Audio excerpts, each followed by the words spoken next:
Hey, I'm Deidre Detterman, host of the Do It My Way podcast, where we empower women business owners and CEOs to do business on their terms with no regrets, hesitation, or fear.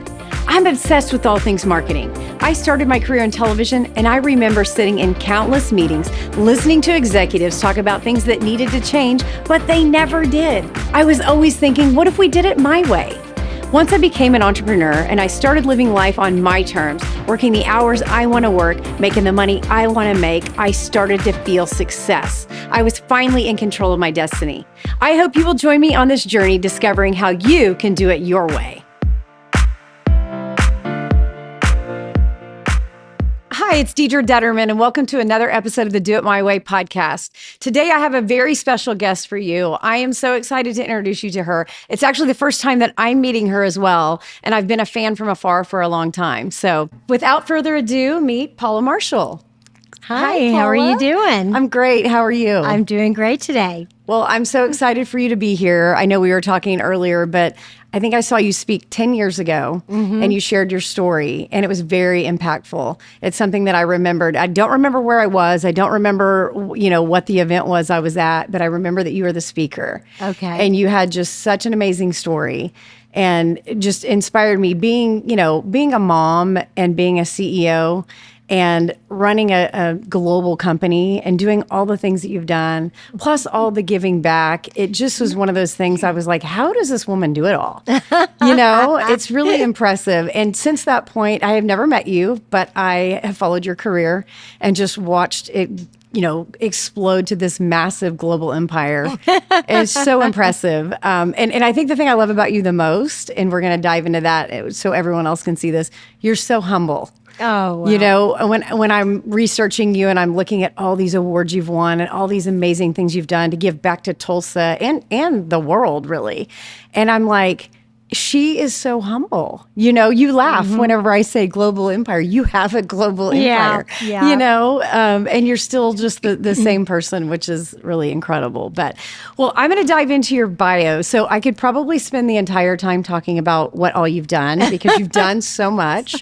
But I just picked out the highlights of what I think was important. And then we're going to go into some questions so the audience can get to know you a little bit better and really learn from you. Okay. So, if we start here, Paula Marshall, you're the CEO of Bama Companies since 1990, which is over 33 years. Was that crazy to think 33 years? Yes. It wasn't global and it wasn't an empire if it is now, but it wasn't then for sure. That is so great. And Bama, if you don't know, Bama developed, manufactured, and sold the first handheld pie. And that was, 1967. Right. Very impressive, which, what a novelty. If you think about inventions today, you couldn't drive and eat a pie. Nobody could go through a drive-through and eat a pie with a fork and a plate. So it really was such an, innovation back then. And today your factories produce biscuits, handheld pies, buns, pie shells, and pizza crust all over the world. Right. Which is amazing. You're a third-generation owner, and this started with your grandmother's recipes. Right. So this is back in 1927. And how amazing that it still lives through today. I mean, absolutely. That's a legacy for you. And then you've won so many awards that I could go on and on, but the ones that stood out to me were Tulsa Hall of Fame, Advocate of the Year for Divas, one of 25 Tulsans who have shaped our city. That's huge. And the biggest one is inducted into the Oklahoma Hall of Fame. Right. So that's the biggest honor you can get from our state to say, the Hall of Fame, which is so impressive. So, well, thank you. And you've authored 4 books, maybe even more by now. No, I had to step back into a more of my day-to-day CEO role a few years ago. Okay. We had a little upheaval at our facility. Some of the outside management I brought in so I could have more time to do things. But if you look at the history of Howard Schultz and coming back in and out of Starbucks, that's kind of like what I did too. So I came back in and then I had to stop writing because I was working every day. Oh, I understand that. And then this is the most impressive stat that I read of anything. So Bama Companies produces 3 million pies per day. Right. That blows my mind. Yeah. I mean, it kind of does. I think if you produced $3 million a year, that seems huge. $3 million a day all around the world. That's so impressive. So, well, if you think about the number of people that visit quick service restaurants every day globally, it's about 50 million people. So, 3 million of that is our little share, and it's a good business. We're very proud of it. That is very, very impressive.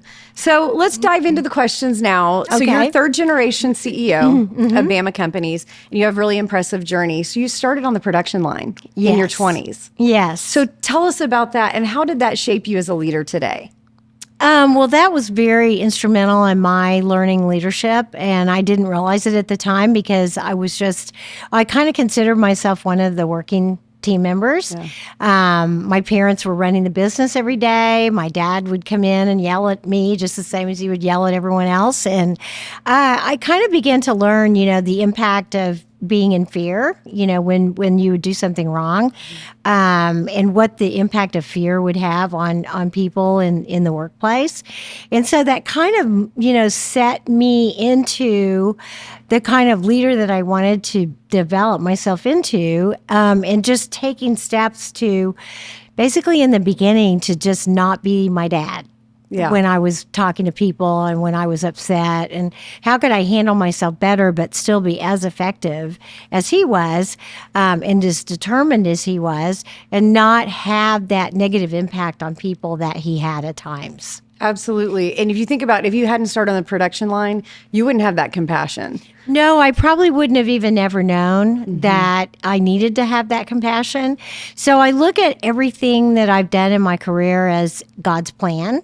Yeah. And what I was sent here on earth to do. And so once you can get comfortable that if you keep going down these roads and you keep stumbling and falling down and getting back up, and that's always important to get back up, and you start realizing when you stumble, it's like, well, I probably wasn't working my own. I was working my own plan and not my divine plan. Right. And so I realized eventually that I needed to just accept that there was a grander plan for me and to love whatever happened to me.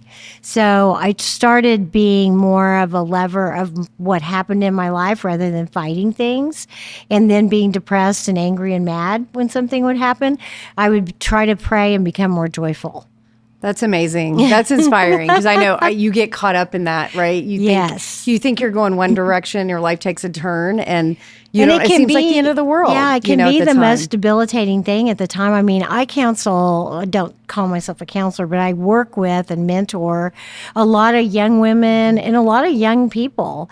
And I mean, it's devastating when their career, their education path, their life doesn't go as they think it should. And they get very depressed, very angry, very resentful. And one of the things I started learning, and again, in my family, I have brothers and I had some older sisters that became very resentful. And I was being the youngest, I think I was able to sit back and see, what is all that resentment and anger doing for them? Well, they were developing, diseases like cancer. They were drinking a lot. They were, having, suicidal issues. And you can see all that happening in people that I work with. Yeah. And so beginning to get people to realize that you can take this negative energy and channel it into something positive, then you start looking at life totally differently. Like an hour ago, I looked at that glass was really half empty. Right. And I was crying and I was bawling and I was very depressed and I was on the floor and I was thinking about ending my life. And within just a short period of time, if I channel my mind to say, okay, God, what is it you're trying to tell me, so that I can humble myself and become, more attuned and listening instead of my will. So I have a little saying that I have on my personal mission statement and all my intentions for the year that I do every year like clockwork. And that is, God, please send me your will and not my will. That's powerful. Yes. That is so powerful. And I think if you're a female CEO, you definitely have that drive, and you have a side of you that is, you're a businesswoman, right? You wouldn't be where you were without that. Right. And usually it's your way, right? It's like, how do I channel this? So to step back and say, you know what, I'm going to let God take control and take a back seat. That's hard for our personalities. Right, it is. that doesn't come And I tell natural. my team members all the time, I'm like, I know that you guys might think that I'm driving this ship, but let me make sure I'm really clear here. Our divine power is driving this ship, and we're going to march in the direction. And usually what we come to the conclusion of is if we're doing right things, if we're doing things with high integrity, grace, and we're in a state of where we're praising and loving and each other, then everything is going to be fine. We're not going to have to worry about anything. And when you start, my dad used to be a warrior, and that was why he yelled so much and yelled so often, and almost to the point sometimes of being verbally abusive, I would say.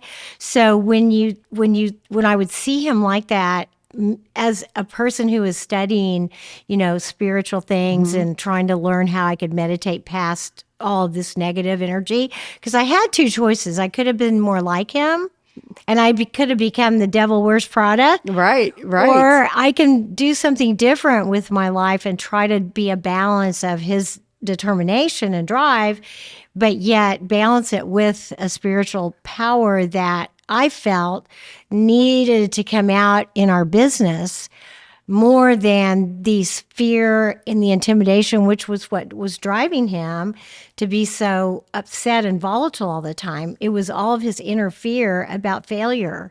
And what was he going to do if he failed, his mother or his father or his siblings or anybody else that he would meet along the way?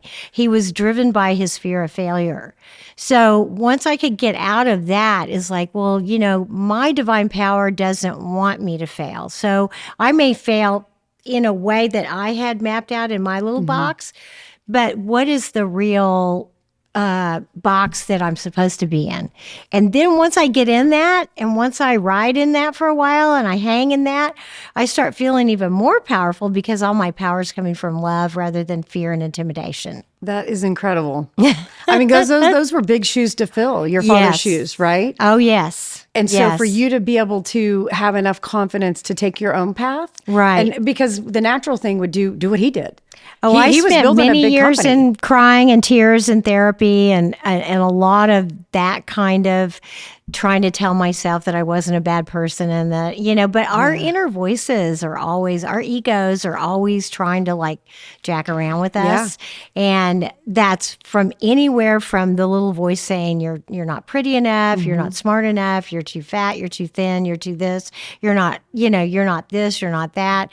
And so if we can start realizing that voice is not God's voice, that voice is not a divine voice, that's more of a shrill kind of yelling. A lot of times it is my father's voice that I hear, you're not skinny enough, or you're not smart enough, or you're not doing this right or that right. And so if you can suddenly realize that, well, that's my ego talking through the voice of my father, and it's not really what I'm supposed to be hearing. Right. So I work on channeling those voices out and down and muted. Like if you can think of your computer and you have a mute button, just push the mute button. And that's what I do. And I start channeling my, the voice of God is never, it's never demeaning. It's never hateful. It's never rude. It's never it's a loving kind of grace-filled voice. And you can do this. Yeah. You can get up and you can do this and you can stand and go to the next place, and I'll take you, and I'll go with you. And so a lot of times that's all you need to really understand about yourself is that you're not alone, you're not by yourself, and you're not who your ego tells you are. You're who was sent here by your divine force. That's amazing. Thank you for sharing that. I love that. So one of my favorite quotes from you is money or the lack thereof will put you at the mercy of someone else. So I'm going to repeat that. Money or the lack thereof will put you at the mercy of someone else. There's nothing more true to that statement. That's why I became an entrepreneur.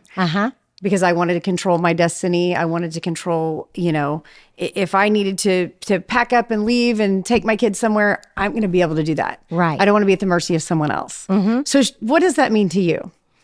Well, when you start putting money, and that's what a lot of business people do, that's what a lot of companies do, that's what kind of corporate America does, it's money before everything. And so what that does is it takes root. It's almost like a black or a dark root that takes roots into businesses, into relationships, into any kind of enterprise that you might be trying to start, and it becomes almost like a weave that entangles you and strangles off your soul. And I've seen it happen. I've talked to millions of people. I tell you, it's an evil kind of darkness that takes over the corporations, because everyone cares nothing about each other and only about the dollar. So when I say that the architecture of the human soul, from what I have come to believe, is not driven by the dollar. We're driven by helping each other, being spirit-filled, being graceful, living, learning, being compassionate. And so what I've tried to do at my company is put those values in and not even talk about money. So money really in our organization takes a backseat. Like the last thing we do in our strategy planning, the last thing we do in our meetings is talk about how we're doing financially. That's usually the last thing we talk about. The first things we talk about are success with customers, success with each other, recognitions, who's doing what well, who's doing things great, how can we support each other even more. And then at the end, we'll have a little blurb about, and by the way, when all these things are going well, you don't have to worry about the money. The money will be there. And do people make mistakes, and do we make mistakes, and do we make wrong decisions? Absolutely, every day. But you know what? I'm kind of known within Bama to come in and people are like shaking in their boots and like, oh my God, I made this big mistake and I wonder what she's going to do. And I'm always like in grace. I'm always like, okay, look, that could have been me that did that. That could have been our vice presidents that did that. That could have been this or that. So look, you just got to pick yourself up and dust yourself off, learn from this experience, and let's just go forward. And Everyone let's not makes spend a lot of mistakes. time, and no one's going to get fired over stuff like that. That's not going to happen. Yeah, So absolutely. it's typical in corporate America Yes. that somebody's going to get the blame for something and somebody's going to die. And the boss That's how it doesn't has ever to want to happen. take blame. Oh, It's no. someone else's. We're going to push it around and anywhere but here, right? Yeah, so true. I always say, whether it be with a customer, we actually had an accounting situation that happened a couple of weeks ago, and it was a blatant mistake on our team. And, it couldn't have been anyone else's fault. We made a huge accounting mistake. And once we realized it, go tell the client. I made an appointment the very next day, went and told the client, this is what we did in person. Right. And it's our largest client. And they just said, thank you so much. Right. And I'm scared to death, and you don't want to do that. But if you address it right away, Right. and everyone makes mistakes. Absolutely. Right? Everyone does. The top, the what bottom, I it doesn't found matter. is the biggest issues my customers will have with me, and I'm dealing with the big guys. I'm dealing with the number one quick service restaurant, the number two pizza restaurant, and Subway's one of our clients, and number three sandwich chain. Number two, I mean, it's like Big. We're dealing with these huge companies. We talk about a system of no surprises. That's one thing. And so if we have an error that comes up in our organization that we know is going to affect them, maybe months down the road, we go right then. Yeah. And we talk about it and we bring solutions and we say, okay, here's what we would do. Here's our solution. They're like, wow, this hasn't even happened yet, but you're already anticipating, helping us try to understand. And they are so grateful and so their gratitude outweighs their anger. And we all just sit around and talk about, okay, this is how, we wish 99.9% of the companies would do it, because typically we'll get a call and it's surprise. Right. Disasters happen. And it's not a good thing. Surprises are not good things. So we try to have what we call a system of no surprises for our customers and also for our team members. It's like, let's not surprise each other. Let's work through this together.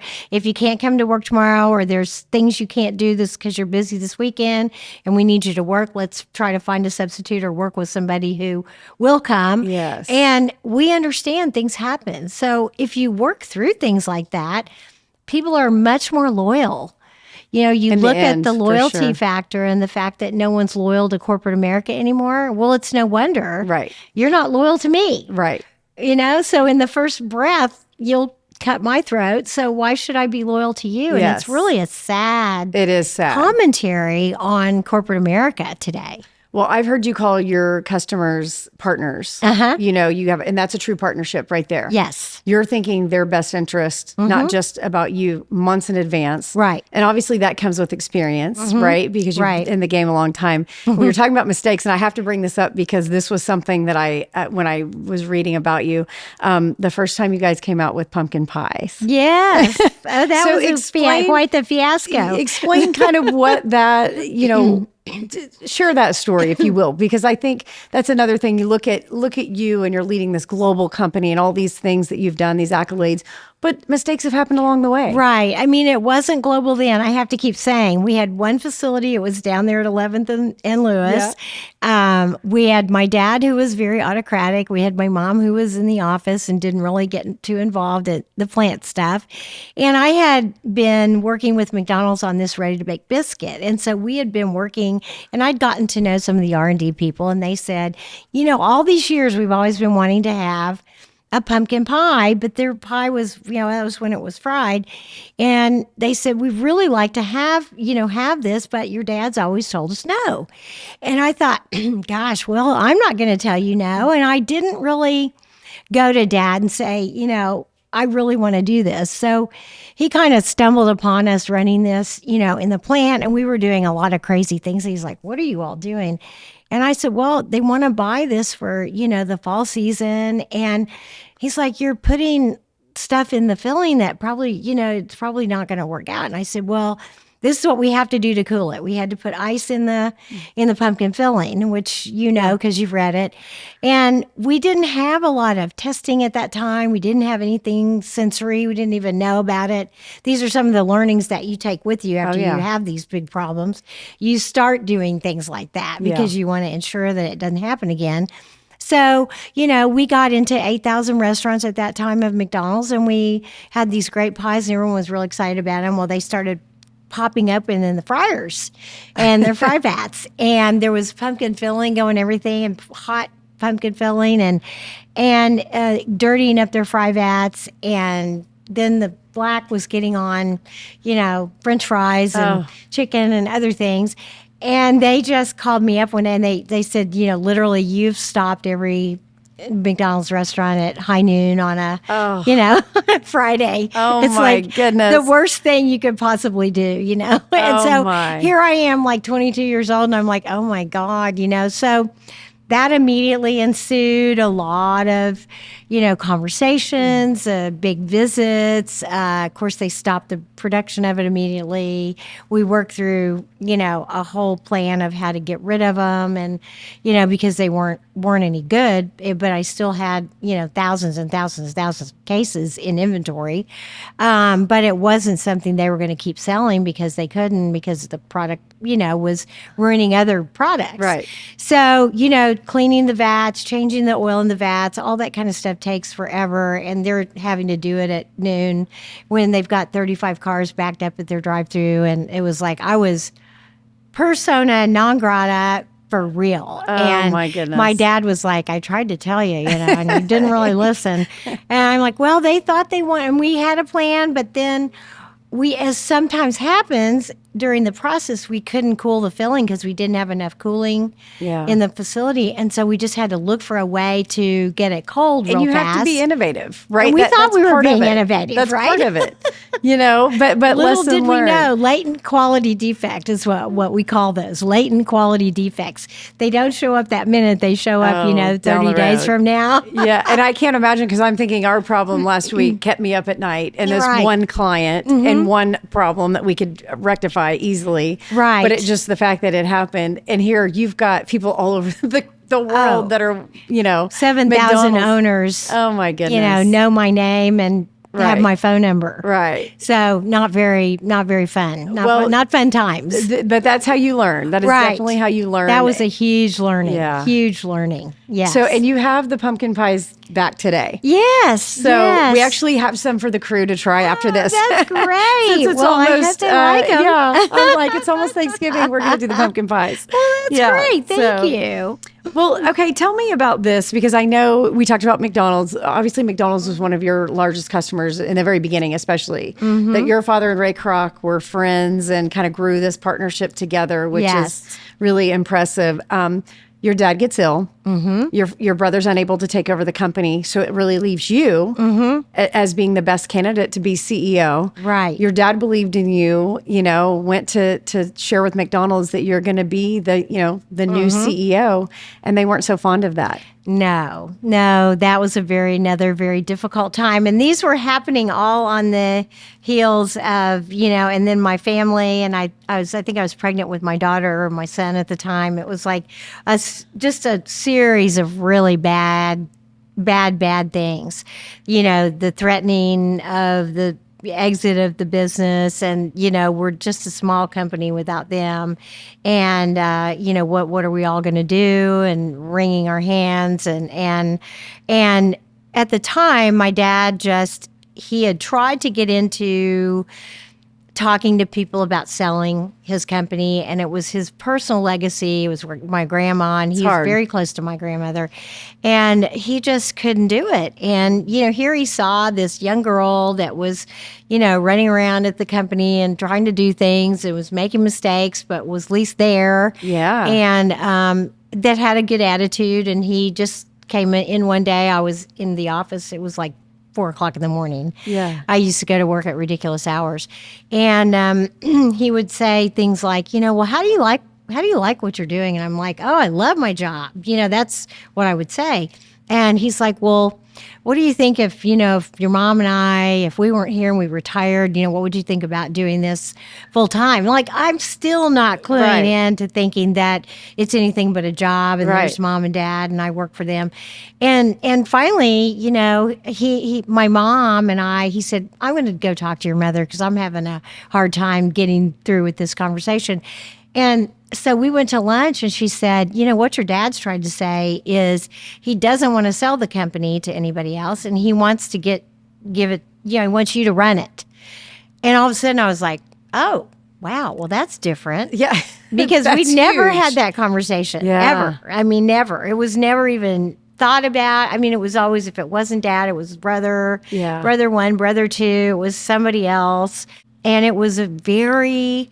I sat there for a minute and I thought, well, and mom's like, you should try. You should really try because, it's woman power. Yeah. Women are good for your mom. Out. Yeah. My mom then. was like, woman power. And I'm like, yeah, woman power. Not having any idea what I was talking about. Right. And so we started, he got with his lawyers, and he knew he wasn't ever going to be able to come back to work, full time.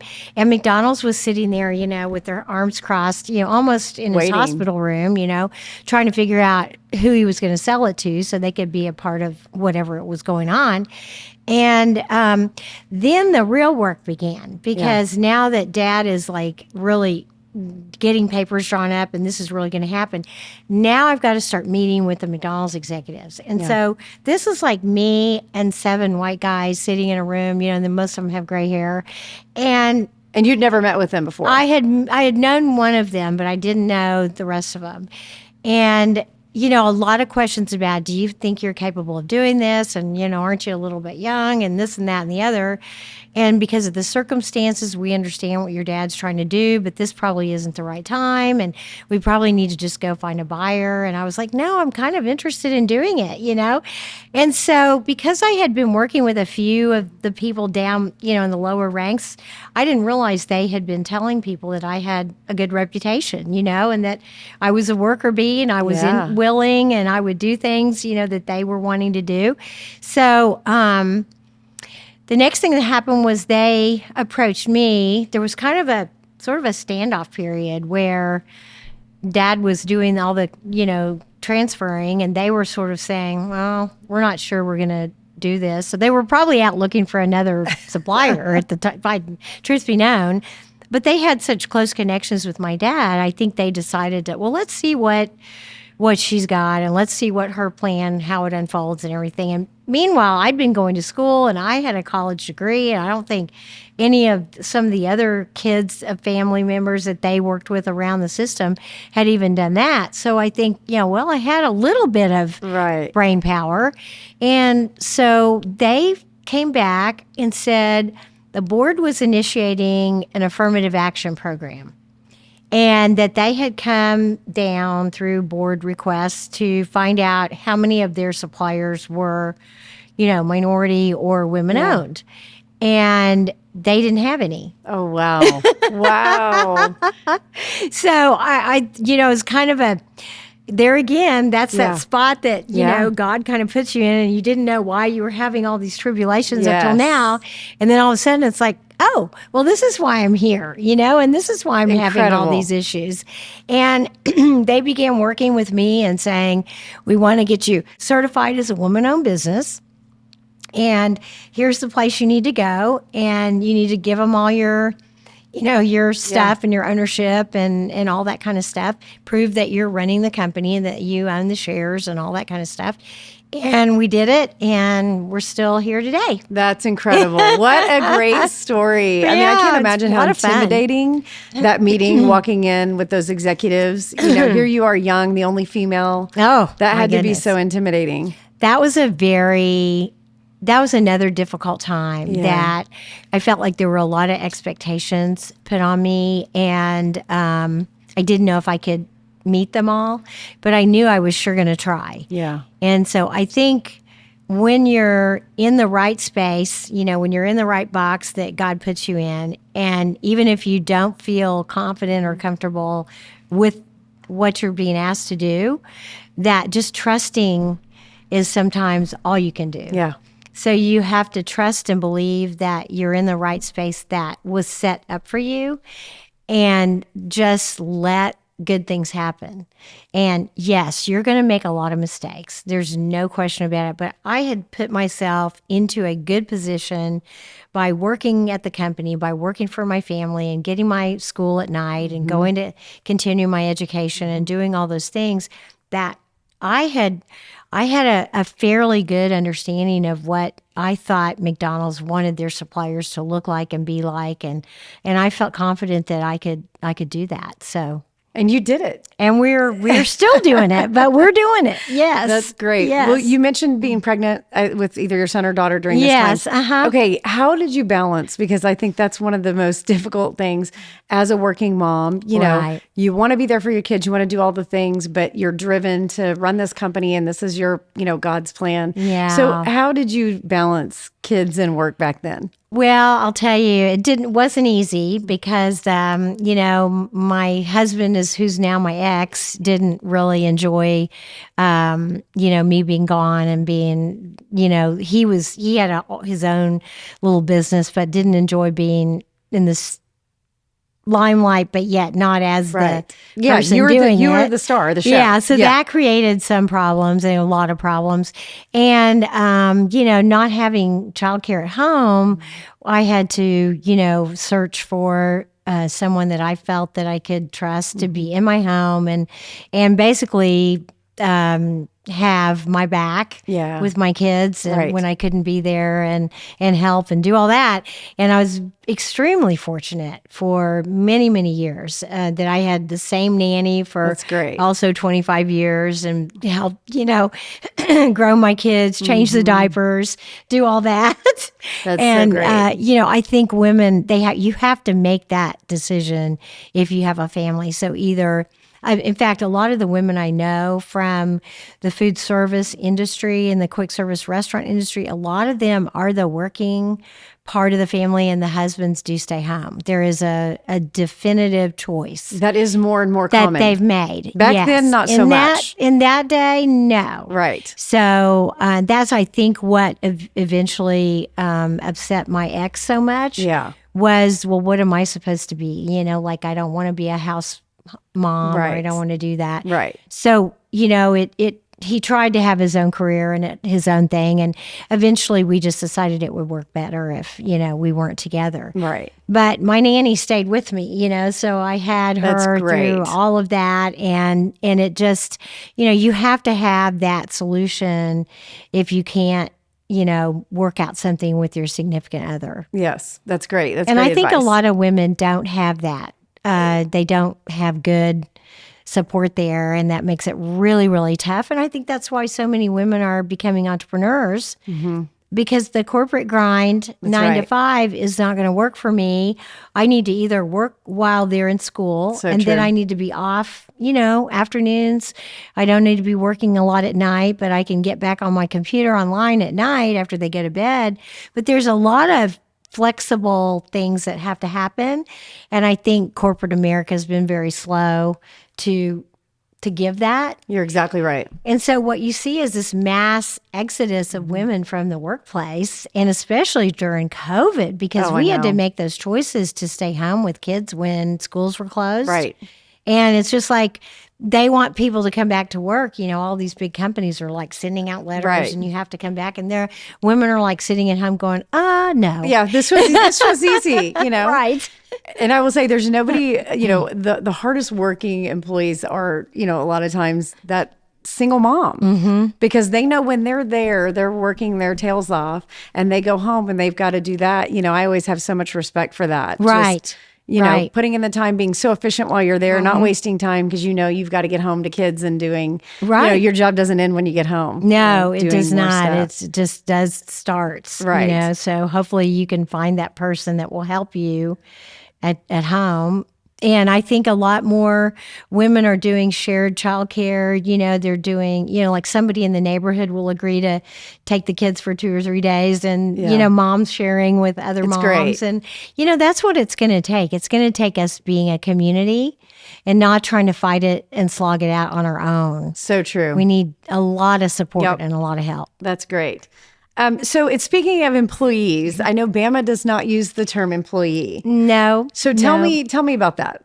Well, I was a language person. In high school, I studied a lot of different languages, French and Spanish and Italian, which are all kind of root coming from Latin. And I studied Latin. And so a lot of times I look up the meaning of words before I start using it and putting it into my vocabulary, because I want to know what the meaning is. And so in the dictionary, employee means indentured servant. And so it means I'm hiring you for something and I'm going to pay you, but that's like it's a more of a contractual thing. And so what I wanted was more like how McDonald's treated me. I wanted how our customers treat us. And I wanted to have that nomenclature within our company being used instead of indentured servant. So in fact, as a matter of fact, we had a meeting 2 weeks ago, and it was a strategy meeting. So we had our top 60 folks in the company there. And one of the guys, who was a fairly new engineering guy, he kept using the word employee. And now to me, it like makes my hair stand up in the back of my neck. I always tell people, like, if you use that, I'm probably going to say something, because I have to say something, because it's just, it gets me, like it's not a good thing. So he started using that.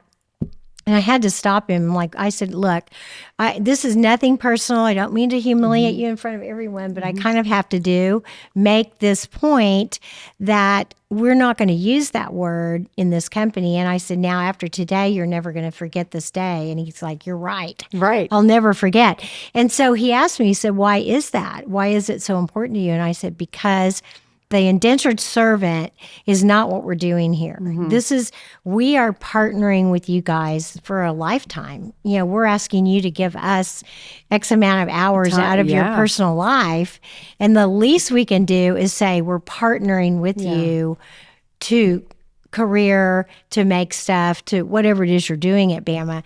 We are going to partner with you. And That's it's amazing. not going to be a contractual, obligatory. You're going to be here because you want to be here, and we're going to have you here because you want to be here. A family environment. Yeah. Right. It's like once you come into Bama, it's like our philosophy is we never want you to leave. Yeah. corporate America's philosophy is we want to chop the bottom 10% every year, which is what determines the bottom. It's just how it happened to fall out that year. So if you think about 1 through 10 and you throw the dice, well, every year it's going to be something different. And all of a sudden, that guy who was on top last year is all of a sudden in the bottom 10%, and he's going to get axed. Yeah. So using that kind of and I've been on boards of companies that actually did that. And I was so horrified that I would say, I can't believe you're actually taking a red pen and drawing a line through. You have your list of 2,000 team members' names, and you're drawing a line through the 1,000, and you say, everyone below here has to be chopped off. Yeah. It's just horrifying to me. Horrible. I'm like, no, you have to. And so I've actually quit boards over this kind of practice. Good for you. And I will not be part of something like that because it's not right. It's not the right way to do it. That's great. I understand downsizing. I understand that. But we have a process through our organization that's called workflow redesign, and where we all sit in a room, and we don't start with the person, we start with the jobs. We start with the individual jobs we need to have in this cubicle or in this little circle to do X for a customer or for an internal customer or for someone inside the company or outside. We have these many roles, these many jobs, this many people need to be here, but we don't attach the names to the roles or the jobs until the very last step. So, and then we look at skill sets as needed to fill those roles. So when we do a workflow redesign, which we have at different times in our history, people will really genuinely understand, why that they're not a fit or why they are a fit.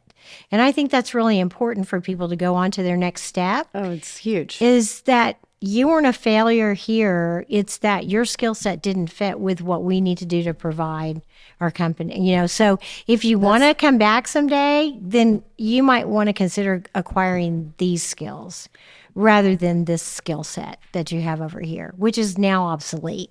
And really, you're doing them a service by putting them in a job that they're going to excel at.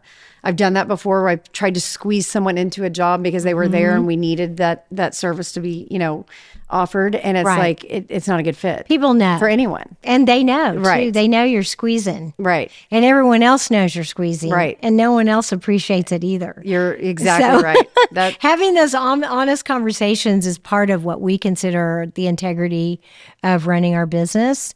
And that is just how what I feel needs to happen in companies is the integrity has to trump everything else. And so we don't lie. I mean, my management team will laugh and they're like, yeah, well, if Paula knows something that's going on around, she's going to tell. And I'm like, yeah, that's right. And so should you, and so should you. And so we should not be a secret keeping enterprise. That's right. And that's the other thing that drives me crazy about corporate America is just so many secrets, lies, dark rooms, and people already know. They know what's going on. They don't trust it anyway. You're so refreshing because you talk about corporate America, and in hindsight, you are corporate America, right? I am corporate America. I mean, how many employees, how many team members do you guys have? See, you just caught me Yes. Well, we have about 850 in the U.S. We have a few hundred in Europe, and we own 25% of our China operation, and there's about 800 team members there. So I consider that still part of our little flock. But if you count it all up, it's probably close to 2,000. Yeah, that's globally. a massive team. Yeah. And we make sure that in all of our facilities, of course, not so much in China now that I don't own the business and can't mandate a lot of these things. But in our two main sources of business, our U.S. and our Europe enterprises, we preach the same culture. We use the same training materials. Our people systems folks transfer knowledge, and we transfer knowledge to the management teams there too. So our companies run the same with some variation, I'm sure, but we run the same, treat people the same, act the same in all of our Bama teams. That's incredible.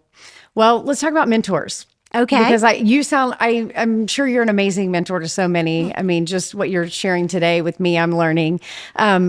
Talk about a mentor. I know Dr. Deming is one that has been really close to your heart. And I read a lot about him and his practices and what he does. Share with me what you learned from him. Dr. Deming was a great teacher, trainer, role model. He never worked a day in business. That's what's so funny. He was a statistician, PhD, came out of Harvard or Columbia, wherever he studied, and he went to work in the government. So he got hired by the Department of Labor Statistics, I think, back in 1928 or something. I mean, it was like a big deal that they were trying to do a census in the country at that time, and they didn't want to have to hire a bunch of census people and go out and count individual heads at a house or a community or whatever. So he devised a way that they could do a count of how many people were in the country without having to go out and hire a whole bunch of new counters. And they could take subsets of groups of people in different areas and come up with what the projected population would be. So he was allowed to come into Bell Labs then, and he was allowed to do his statistician thing, and he was just rocking and rolling. And then this thing called the war happened, and Japan got bombed. And in the middle of all of the bombing and the nuclear problem and just the whole meltdown of the whole world at that time, the U.S. had made a commitment to Japan that during the Marshall Plan, actually, that we would go over and help them rebuild. And one of the people that was put on the task force to go over to rebuild Japan after the war was Dr. W. Edward Deming. So he began sitting in rooms with all kinds of Japanese executives, government, business leaders, school educators, heads of this, heads of that. And he would preach his Deming system view. And he would talk about system flow diagrams and how we had to work together to make something great. And so they defined at that point in time that they wanted to be number one in the world in all of these sectors. And they named automotive, they named electronics, they named, a lot of things that you see them now today. They're number one in the world, in all of these things. Yeah. So he got them to apply their goals and their visions towards the whole country, everyone in the whole country working towards these goals. Incredible. Through systems thinking. So they stopped competing with each other. The government stopped competing with business. Business stopped competing with the schools. The schools stopped competing with the businesses. And everyone started working together for this common goal. So during this time, he worked, for literally like 40 years with the Japanese, was never known in the U.S. No one ever had any idea who he was until 1983. Till the U.S. car manufacturing industry was getting obliterated by Nissan, Toyota, foreign cars, all the Japanese cars were flooding the market. And when the car executives started, going out and trying to figure out, well, what's happening here, they started realizing there was one central theme. The Japanese cars work better, they work longer, they're more efficient, and they're cheaper. They're higher quality at lower cost. Can't compete. They could not compete with that because look again how American business is constructed. We're constructed to internally compete with each other. We're always at war within the company. And for what? For money. So we get our priorities and our goals confused internally, and we forget what we're trying to do is build something wonderful for a consumer. So what the Japanese did was they started talking about all these things that they had learned from Dr. W. Edward Deming when the car guys started talking to him. And so they said, the Japanese car guys are over here building plants, and they're like, okay, we want to partner with you. Let's, come over to Japan. Let's see, if you guys can learn this. Well, of course, they couldn't conceive of not setting up internal competition in the company, not rating and ranking people, not all the things that Dr. Deming is vehemently against. they fixated on one or two things. They fixated on quality circles and they fixated on statistical process controls. So what did they do? They came back in. Management didn't change. They allowed the management teams to set up quality circles and to set up SPC data collection on the front lines of the car companies. Well, it started a very slow and painful process for the U.S. car manufacturers to realize after a few years that it wasn't just quality circles and it wasn't just, statistics, that they had to make internal overall changes to the management structures. And at that time, they started bringing Dr. Deming in, and he became some sort of a folk hero within Detroit and started getting all this publicity. And he's just this one guy with an office based in D.C. and has a secretary and is fielding all these calls from all these giant companies. So he set up a process called the Deming 5-day workshops, where he could entertain large groups of people, like 700-800 people in a workshop for 5 days and teach them the Deming management method. The problem was, when we got there, when McDonald's and I got there, there was no CEOs left in the rooms. Yeah. No. I read that. It was all lower level quality managers, supply chain managers, and who couldn't really affect change. Right.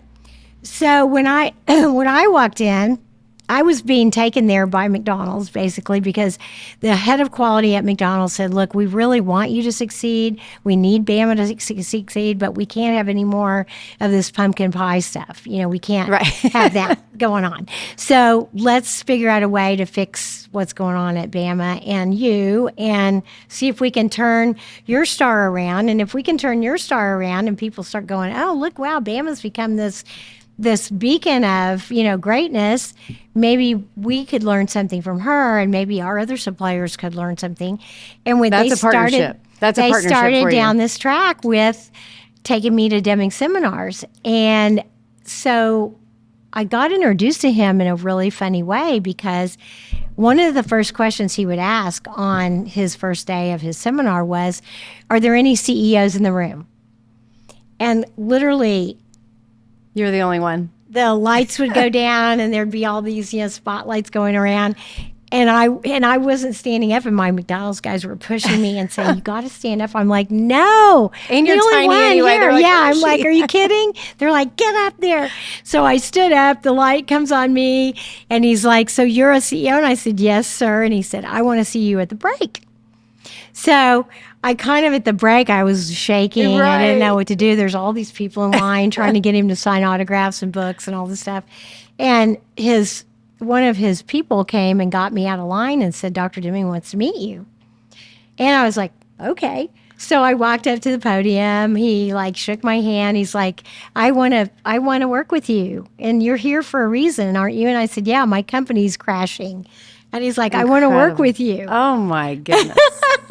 So that God's started plan. me on my little journey of becoming a Deming, advocate, and, really just turning Bama to a whole new era of management theory, management training, and That's amazing. We stopped every other. I was a Book of the Month Club executive. I wanted everybody to read all these books all the time, and all I was doing was confusing everybody. I didn't realize that. So we stopped all that. We just stopped everything, and we said, okay, we're going to focus on this Deming guy, and we're all going to learn it. And that's what turned the corner? That is exactly when we started turning the corner. And you haven't ever stopped? After we brought Dr. Deming in. I love that story. That's amazing. It's pretty amazing, because if you can land on a philosophy, something that works with your your own internal, because to me it just seemed like it's a more spiritual management method rather than more counting, more measuring, more money, more scorecards, more executive performance and writing every little thing down and scoring people and rating and ranking and all that stuff. It seemed like it was so much more heart-led, which was what I enjoyed. Plus, it was also about removing fear removing fear from the workplace. And I was like, wow, I've never met any management guru who doesn't want fear. Right. Because most of them do. Right. They love fear. I love that story. That is really impactful. I can't believe that's what kind of turned the corner. That was the whole corner turning. Mm-hmm. That's amazing. Thank you for sharing that. Yeah. So what's next for Paula Marshall? Oh, if my you had goodness. to look, a year from now, 5 years from now, what are you going to be doing, and what are your goals? Well, you know what? I don't envision myself doing much less or different a whole lot, really. Our company is still in a growth mode. We're still working through things that we want to do with customers. I love innovation. I'm not in our day-to-day business running things. I have a management steering team, and my son's involved, and we have a really fun way of running the company. We have lots of things we want to do, and I always say, as long as it's fun, I'm going to keep doing it. I have a lot of friends. I'm a tennis player. I have a relationship with a guy that lives in Virginia, and we travel. So a lot of what I do is just, I do a lot of things that I enjoy doing. And so now it's about, having a little bit more time to see my grandkids and spend time with them and see them growing up and all that. So, really, I don't see myself doing a whole lot different. I'm still going to be around the company and having fun and enjoying and training and teaching. I still teach a lot of classes. And giving back. Giving back is a huge part of what you do. Yes. In fact, we have two really main missions here. That one that's in Tulsa here is a partnership with Taylor Hanson, it's called Food on the Move, and it's urban farming. And it's learning how to grow food, which some people are like, why do you get involved in farming? Well, because a lot of what I see in our team members is they have no idea where the food comes from that we use in our products. They think you go to, Aldi's or, Whole Foods or whatever and buy a bunch of stuff. They have no idea it comes out of the ground or it comes from a harvest or this or that. So having our team members volunteer for the urban farm and then also being able to learn and create another degree program for folks as kids. And so we have these gardens running in schools and teaching a lot about that. And then my second ministry that I really love doing is our schools that we build in Ghana, Africa. And we were over there, Kim Owens and I, who runs our community direction, and then we're over there in Ghana, running around and in boots because it was raining and with our rain gear on and breaking ground for a new school that's going to be there in Ghana to help educate. The 99% illiteracy is a problem for any country. Yeah. And they have it in spades. And so therefore, a lot of the elders and the people that run the government take great advantage. So we're going to try to do our part and train the kids. And we've got about, after we open this school, we'll have about 1,000 kids that we're educating every day, teaching them to read and write and creative. And then we opened a Votech, so we're teaching them how to learn a skill so they can get out of the bush and go out and earn a living, being a seamstress or opening their own restaurant or doing something like that. So we're very excited about it, and those are the things that keep me going. Well, thank you so much for everything you do. Welcome. And thank you for, being an open book today and sharing. Thank you. I know I learned a ton, and I know everybody out there did as well. So thank you very much. Thanks for joining me. And if you want to see another episode of the Do It My Way podcast, we'll have interviews every month, and I enjoyed having you today. So thank you so much. Appreciate it. Thank you for tuning in to another episode of the Do It My Way podcast. If you like this episode, please remember to share with your friends and make sure to let me know who you'd like me to interview next. We'll see you next time.